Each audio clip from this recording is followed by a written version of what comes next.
আসসালামু আলাইকুম রহমতুল্লাহ বারাকাতু। প্রাণপ্রিয় ভাইয়ের আমার, দেখেন আমিও ইনশাল্লাহ বাইরে ছিলাম। বাইরে থেকে আসার পর ফার্মি মুরগি উঠাইছি। ইনশাল্লাহ আমার একটা বাচ্চা এই পর্যন্ত ক্ষয়ক্ষতি হয় নাই। তো আপনাদের যদি কারো কোনো পরামর্শ বা ফার্মি বাচ্চা বা ফার্মি ডিম লাগে বা টাইগার লাগে, তাহলে আমার ভিডিও শেয়ার অপশনে যাবেন, কমেন্ট করবেন, অসুবিধা নাই। আর যদিও কেউ বেশি বাচ্চা 500 বা 1000 বাচ্চা বিক্রি করেন বা কেউ কিনেন, আমাকে একটু বলবেন, প্রয়োজনে আমি নাম্বার দিয়ে রাখবো। এই যে দেখেন কত সুন্দর, ইনশাল্লাহ আমার একটা বাচ্চা কোনো ঠান্ডা লাগে নাই। তো এবার আপনারা এই দেখেন, মানে আমার ঘরে আমি বাতাস ঢুকতে দিই না, পানিটা সবসময় পরিষ্কার করে দিবেন। আর এই যে খাদ্যগুলোও দিবেন।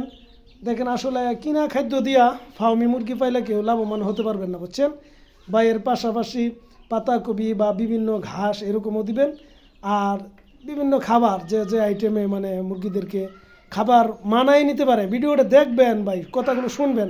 শুনলে কোনো দিনই বিফলে যাবে না, কাজে লাগবে। ঠিক আছে, ভালো থাকবেন। ওকে।